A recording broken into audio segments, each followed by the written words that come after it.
अभी दोस्तों को जय हिंद वंदे मातरम। Tripura state rifle TSR IRB नई भर्ती 2025 में आप लोगों का क्या रहेगा सिलेक्शन प्रोसेस। टीएसआर आईआरबी क्या है, इसे कैसे ज्वाइन करें 2025 में, पूरी की पूरी जानकारी देने वाले हैं। 10वीं पास भाई भर्ती रहता है, पूरे भारत के लिए भर्ती रहता है। भारत के आप किसी भी राज्य से बिल्कुल भाई इस भर्ती के लिए आप लोग आवेदन कर सकते हैं। इसका सैलरी क्या रहता है, ठीक है, कार्य क्या रहता है, वेतन क्या रहता है, आयु सीमा क्या रहता है, योग्यता क्या रहता है, ठीक है, हाइट कितना इसका रहता है, चेस्ट कितना रहता है, ठीक है, रनिंग कितना रहता है, पूरी की पूरी फुल इन्फॉर्मेशन देने वाले हैं। और इसमें जो मेडिकल है, मेडिकल किस तरह होता है, ठीक है, सिलेक्शन किस बेस पे होता है, रिटर्न कितने नंबर का होता है, सिलेबस क्या रहता है, कार्य वेतन क्या है इसका, ठीक है, कहाँ कहाँ इसका ड्यूटी रहता है और किस लिए ये जो फोर्स है ये बनाया गया है गवर्नमेंट की तरफ से, पूरी की पूरी फुल इन्फॉर्मेशन के साथ वीडियो लेकर आया। तो वीडियो को कंप्लीट देखना। जो भी स्टूडेंट पहली बार विजिट कर रहा है चैनल को सब्सक्राइब कर देना, वीडियो को ज़्यादा से ज़्यादा शेयर कर देना ताकि सभी भाइयों को पता चल सके आप लोगों को 2025 का जो भर्ती है, न्यू रिक्रूटमेंट आ रहा है, उसमें जो सिलेक्शन प्रोसेस है वो क्या रहेगा, पूरी फुल इन्फॉर्मेशन देने वाला। अभी तक आप लोगों ने हमारे टेलीग्राम ग्रुप को ज्वाइन नहीं किया तो बिल्कुल भाई टेलीग्राम ग्रुप को ज्वाइन कर सकते हैं। इसका लिंक वीडियो के डिस्क्रिप्शन में और कमेंट बॉक्स में जरूर भाई ज्वाइन कर लीजिएगा, आप लोगों को हेल्पफुल मिलेगा। कोई भी इन्फॉर्मेशन आएगा गवर्नमेंट जॉब के रिलेटेड नोटिफिकेशन आप लोगों को इसी टेलीग्राम ग्रुप पे देखने को मिलेगा, इसलिए दोस्तों टेलीग्राम ग्रुप को ज्वाइन कर लीजिएगा। तो सबसे पहले अगर दोस्तों वीडियो स्टार्ट करने से पहले मैं आप लोगों को क्लियर कर दूँ, ये जो भर्ती है ये भाई राइफलमैन पोस्ट का वैकेंसी रहता है और ट्रेडमैन का वैकेंसी रहता है, ठीक है। दो तरह का वैकेंसी रहता है, राइफलमैन जीडी और ट्रेडमैन, जिसमें आप लोग देख सकते हैं recruitment of rifleman, rifleman GD और राइफलमैन ट्रेडमैन, यानी कि मेल और फीमेल, महिला और पुरुष दोनों इस भर्ती के लिए आवेदन कर सकता है, ठीक है, हिस्सा ले सकते हैं, भाग ले सकते हैं इस भर्ती के लिए आप लोग, ठीक है। और दोस्तों मैं सबसे पहले आप लोगों को क्लियर कर दूँ, इस भर्ती में जो वेतन है, इस फोर्स में अगर आप लोग सेलेक्ट हो जाओगे तो इसमें जो आप लोगों को वेतन है वो क्या मिलने वाला है, तो आप लोग देख सकते हैं भाई 24,000, ठीक है, 5700 से लेके 24,000 जो बेसिक इसका रहने वाला है, और जो ग्रेड पे है वो 2100 है, ठीक है। अगर बात करें तो इसमें जो पे मैट्रिक लेवल है 2018 के आधार पे पिछला पे मैट्रिक इसमें दिया जा रहा है। अभी तक लेवल 6 के आधार पे आप लोगों को सैलरी दिया जाएगा, 20,700 रुपये आप लोगों को बेसिक सैलरी दिया जाएगा।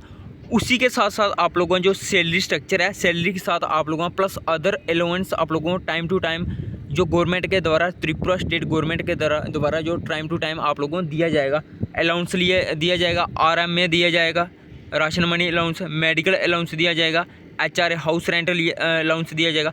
जब आप लोगों ये सब आप लोगों को ऐड होगा तो आप लोगों जो सैलरी है वो 35,000 प्लस आप लोगों जो सैलरी है वो रहने वाला है ट्रेनिंग के बाद, ठीक है। मैं आप लोगों को पहले ही क्लियर कर देता हूँ। तो देखिए दोस्तों, सबसे पहले मैं आप लोगों को क्लियर देता हूँ।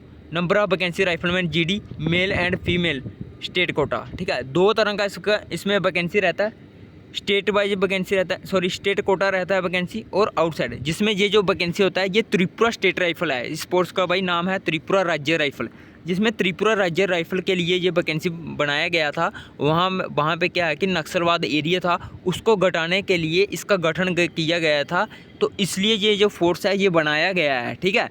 तो इसका जो गठन है, गठन की अगर बात करें तो नक्सलवादियों को ख़त्म करने के लिए इसका गठन किया गया था, तो इसलिए ये जो फोर्स है ये त्रिपुरा राज्य राइफल है। तो इन्होंने पहले क्या कि त्रिपुरा राज्य के कैंडिडेट इसमें भर्ती होते थे, तो अब की बार इन्होंने क्या किया, पिछले अगर 10 सालों से अगर बात करें तो इन्होंने क्या किया कि आउटसाइड के कैंडिडेट भी इसमें शामिल होने लगे हैं, भर्ती में ये लेने लगे हैं, ठीक है। आउटसाइड के जितने भी कैंडिडेट, बाहरी राज्य के जो कैंडिडेट हैं उनको भी भर्ती करने लग गए हैं नक्सलवाद को ख़त्म करने के लिए। क्योंकि ये जो फोर्स की अगर बात करें आने वाले टाइम में एसएससी जीडी की तरह भाई ये जो फोर्स ऐड हो जाएगी आईआरबी, इसको आईआरबी नाम भी दिया गया है, इंडिया रिजर्व बटालियन फोर्स होता है, ठीक है, स्पेशल फोर्स होता है बिल्कुल। अगर इसकी यूनिफॉर्म की अगर बात करें तो भाई आर्मी की तरह इसका जो यूनिफॉर्म है वो रहता है, आप लोगों को पता होना चाहिए। पिछली बार की अगर मैं आप लोगों को वैकेंसी बता दूं, आप लोग देख सकते हैं, ठीक है, स्टेट कोटा में जो वैकेंसी आया था वो देख लीजिएगा, राइफलमैन जीडी का आया था, ठीक है, और इनसाइड स्टेट कोटा में जो वैकेंसी आया था rifleman tradesman male and female का भी आया था,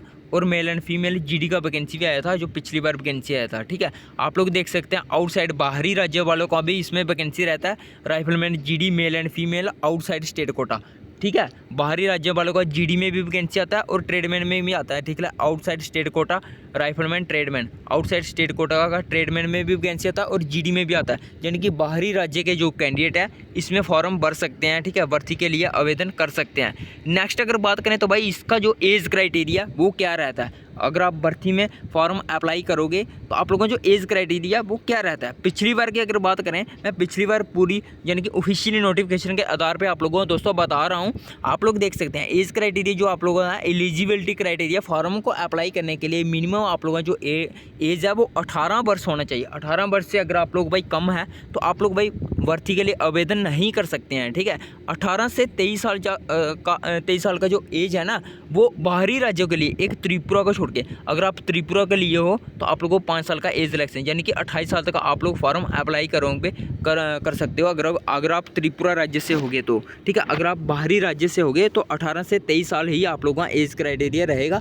अब की बार अगर बात करें तो आप लोगों को 3 साल का एज रिलैक्सेशन मिल सकता है, क्योंकि सभी गवर्नमेंट में एज रिलैक्सेशन दिया गया था कोरोना कोविड-19 की तरफ से, तो इसलिए अगर बात करें तो इनका जो वैकेंसी 2019 में आया था, 19 के बाद कोई भी अभी तक त्रिपुरा राज्य राइफल का वैकेंसी नहीं आया है, ना ही देखने को मिला है। तो अगर वैकेंसी आएगा तो उसमें भाई आप लोगों को जो क्या है कि एज रिलैक्सेशन मिल सकता है बाहरी राज्य वाले को कैंडिडेट। अगर भाई आप लोगों को नहीं मिलेगा तो 18 से 23 साल ही आप लोगों का जो एज क्राइटेरिया रहेगा, ठीक है दोस्तों।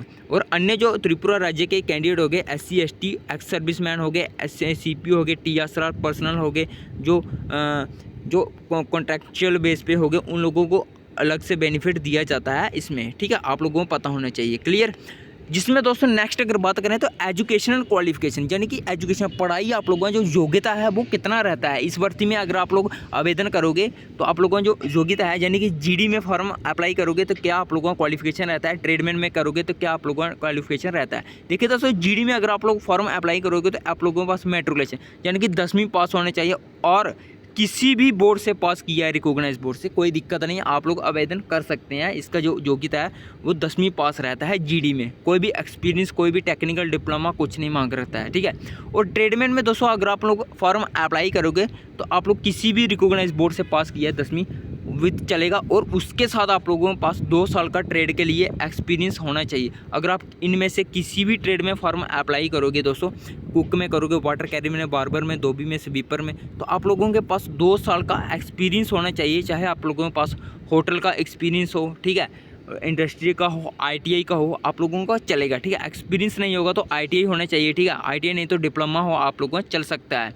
तो देखिए दोस्तों अगर आप लोगों में मैं क्लियर कर दूं, अगर आप लोग SC ST कैंडिडेट हो गए उन लोगों को अलग से रिलैक्सेशन दिया गया है त्रिपुरा राज्य राइफल की तरफ से। देखा जाए तो भाई वो जो कैंडिडेट है वो 8th पास फॉर्म भर सकते हैं, ठीक है। 8वीं पास भी अगर SC ST वाले कैंडिडेट है वो भर्ती के लिए आवेदन कर सकते हैं।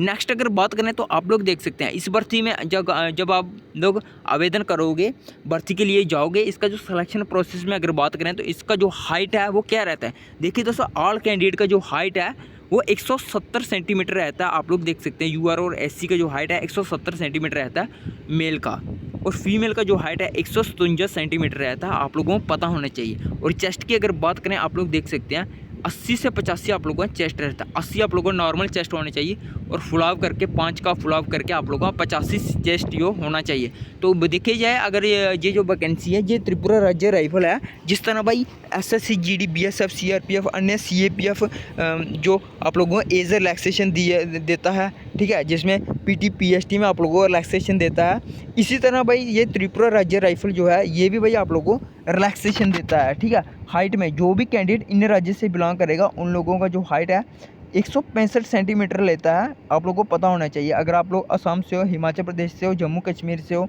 ठीक है, उन लोगों का जो हाइट है 165 सेंटीमीटर लेता है। और इन्हीं राज्य से जो भी कैंडिडेट शेड्यूल ट्राइब से होगा उनका 162.5 सेंटीमीटर लेगा और फीमेल का जो हाइट है 155 सेंटीमीटर लेगा, ठीक है। अगर नेक्स्ट अगर बात करें तो इन राज्य से जो भी कैंडिडेट होगा आप लोगों को पता होना चाहिए, अरुणाचल प्रदेश, मणिपुर, इन राज्यों को छूट दिया जाता है हाइट चेस्ट में, ठीक है। इन लोगों को बहुत फ़ायदा मिलता है हाइट चेस्ट में, ठीक है दोस्तों, आप लोगों को पता होना चाहिए। इन लोगों का जो चेस्ट है वो 77 सेंटीमीटर होना चाहिए और 5 फुलाव करके आप लोगों को 77 से 82 जो सेंटीमीटर है वो चेस्ट लगता है। और दोस्तों इसमें भर्ती में जो मेडिकल है, मेडिकल प्रक्रिया क्या होता है, तो देखिए दोस्तों इस भर्ती में जो मेडिकल की प्रक्रिया है वो candidate must not have knock knee, यानी कि आप लोग मेडिकल फिट होना चाहिए, कोई भी डिसीज़ आप लोगों को बीमारी नहीं होनी चाहिए, और नॉकनी ने ये सब नहीं होना, फ्लैट फुट नहीं होना चाहिए, वर्स वेन, ठीक है, स्केंट आइस, 6/6 आप लोगों को आइस होना चाहिए। नॉर्मल आप लोगों का मेडिकल होता है, जिस भी कैंडिडेट का बीएसएफ में मेडिकल नहीं होता है, सीएसएफ में मेडिकल नहीं होता, असम राइफल में, बीएसएफ, आर्मी, सीआरपीएफ, इसमें मेडिकल क्लियर नहीं होता है, तो इस फोर्स में क्या है कि भाई आप लोगों का जो मेडिकल है वो क्लियर हो जाता है आसानी से। ठीक है दोस्तों, क्लियर। और नेक्स्ट अगर बात करें तो भाई साहब आप लोग इस भर्ती के लिए जब आप लोग आवेदन करोगे तो आप लोग भर्ती के लिए जाओगे फॉर सिलेक्शन ऑफ कैंडिडेट। आप लोग देख सकते हैं for the post of rifleman GDO tradesman. GDO tradesman में आप लोगों को जो सिलेक्शन प्रोसेस है, कितना हाइट और कितना चेस्ट मैंने आप लोगों को बता दिया। ठीक है, हाइट 170 लगता है और कुछ राज्य वाले कैंडिडेट को छूट दिया जाता है, मैंने आप लोगों को क्लियर कर दिया। और आप लोग देख सकते हैं जो आप लोगों का रनिंग है वो कितना रहता है। देखिए दोस्तों, सेंट्रल पैरामिलिट्री फोर्स जैसे बीएसएफ, सीआरपीएफ हो गया, उसी की तरह आप लोगों का जो क्राइटेरिया वो रहता है। 5 किलोमीटर का इसमें रनिंग होता है और 24 मिनट का कंप्लीट टाइम दिया जाता है, और जिसमें अगर आप 24 मिनट में क्वालिफाई कर लोगे पूरा तो आप लोगों को 30 नंबर दिए जाएंगे। ठीक है, अगर आप पहले नंबर पे आओगे तब भी आप लोगों को 30 नंबर दिए जाएंगे, दूसरे नंबर पे आओगे तब भी आप लोगों को 30 नंबर दिया जाएगा क्वालिफाई करने का रनिंग। तो नेक्स्ट अगर बात करें फीमेल भी अगर 1600 मीटर क्वालिफाई कर दिया 8.5 मिनट में, तो इन लोगों को भी 30 नंबर दिया जाता है फीमेल को। ये इनका रूल रेगुलेशन अकॉर्डिंग के अनुसार यानी कि 30 नंबर दिए जाते हैं त्रिपुरा राज्य राइफल की तरफ से। तो नेक्स्ट जो आप लोगों का स्टेप होता है, अगर आप लोग भाई पीटी पीएसटी क्वालिफाई कर लोगे तो नेक्स्ट स्टेप जो आप लोगों का होता है वो रिटन टेस्ट होता है। ठीक है, रिटन टेस्ट में आप लोगों का क्या क्या होता है वो भी मैं आप लोगों को बताता हूँ। यानी कि 5 किलोमीटर का आप लोगों का रनिंग होता है, 24 मिनट का टाइम दिया जाता है, और फीमेल का 1600 मीटर का रनिंग होता है, 8.5 मिनट का टाइम दिया जाता है। ठीक है, पीईटी में, फिजिकल एफिशिएंसी टेस्ट में। जो नेक्स्ट स्टेज आप लोगों का होता है, अगर आप PT PST height chest weight आप लोगों को क्वालिफाई हो जाएगा, जो आप लोगों का नेक्स्ट स्टेप होता है वो क्या होता है, रिटन टेस्ट। ठीक है, रिटन टेस्ट की अगर बात करें तो 230 नंबर आप लोगों को फिजिकल में मिल गया, और 60 नंबर का आप लोगों का क्या होता है, रिटन टेस्ट होता है। रिटन टेस्ट में दोस्तों अगर बात करें तो जो आप लोगों का सिलेबस है वो क्या रहता है, देखिए दोस्तों पहले मैं आप लोगों को क्लियर कर दूँ, 2 घंटे का आप लोगों को कंप्लीट टाइम दिया जाता है। टाइम की अगर बात करें तो काफ़ी अच्छा खासा जो टाइम है वो दिया जाता है। 4 सेट में आप लोगों का जो सिलेबस है वो दिया जाता है। इसमें पार्ट ए में अगर बात करें तो जनरल इंटेलिजेंस एंड रीजनिंग के 15 क्वेश्चन होता है, जिसमें 15 ही नंबर के आप लोगों के हो गए। जनरल नॉलेज में और जनरल अवेयरनेस में 15 क्वेश्चन हो गए, जिसमें 15 ही नंबर के आप लोगों के क्वेश्चन हो गए। एलिमेंट्री मैथमेटिक्स की अगर बात करें 15 क्वेश्चन 15 ही नंबर के हो गए। और जो आप लोगों का कंप्रहेंशन है, कंप्रहेंशन में अगर बात करें ग्रामर आप लोगों का हिंदी इंग्लिश लैंग्वेज में आता है, उसमें 15 क्वेश्चन हो गए और 15 ही नंबर के हो गए। 15 15 30 और 30 60, यानी कि आप लोगों का 30 और 30 यानी कि 60 नंबर का आप लोगों का चार सेट आएंगे, 15 नंबर के 60 नंबर का आप लोगों का एग्जाम होगा। 2 घंटे का आप लोगों का टाइम दिया जाएगा, आप लोगों को पता होना चाहिए। और 0.25 का आप लोगों को नेगेटिव मार्किंग देखने को इसमें मिलता है, आप लोगों को पता होना चाहिए। जैसे SSCGD में नेगेटिव मार्किंग होता है, इसी तरह आप लोगों का नेगेटिव मार्किंग होता है। और भाई जो आप लोगों का एग्जाम होता है वो मल्टीपल चॉइस क्वेश्चन होते हैं, आप लोगों को पता होने चाहिए। मल्टीपल चॉइस क्वेश्चन होते हैं, कोई भी आप लोगों का थ्योरी वगैरह नहीं आता है। ठीक है, और मैं आप लोगों को बता दूँ OMR बेस पर आप लोगों का एग्जाम होता है, गोले करने होते हैं, आप लोगों को पता होने चाहिए। ठीक है, गोले के माध्यम से आप लोगों का एग्जाम होता है।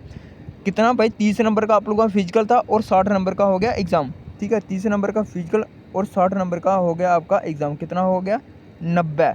और 10 नंबर का जो आप लोगों का होता है, जब आप लोग शॉर्ट लिस्ट हो जाते हैं रिटन एग्ज़ाम के लिए, रिटन एग्ज़ाम क्वालिफाई कर लेते हैं, क्वालिफाई लिस्ट में जब आप लोग शॉर्ट लिस्ट हो जाते हो तो देन आप लोगों का क्या होता है, पर्सनल इंटरव्यू होता है।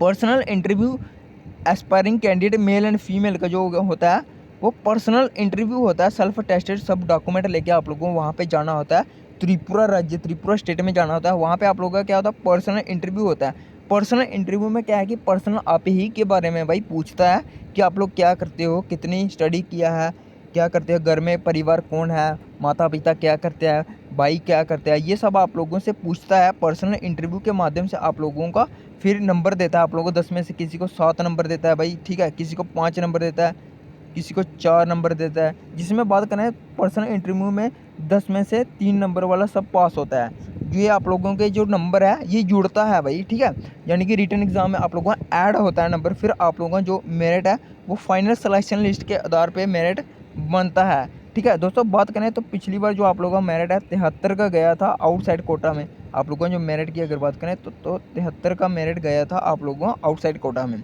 तो यही भाई इसका जो प्रक्रिया है सिलेक्शन प्रोसेस का, TSR IRB GD का यही रखता है, ठीक है। ट्रेडमैन और जीडी का सिलेक्शन प्रोसेस, कार्य वेतन आप लोगों को पता चल गया होगा कितना सैलरी है। सैलरी की अगर बात करें, सैलरी आप लोगों को 35,000 तक दिया जाता है।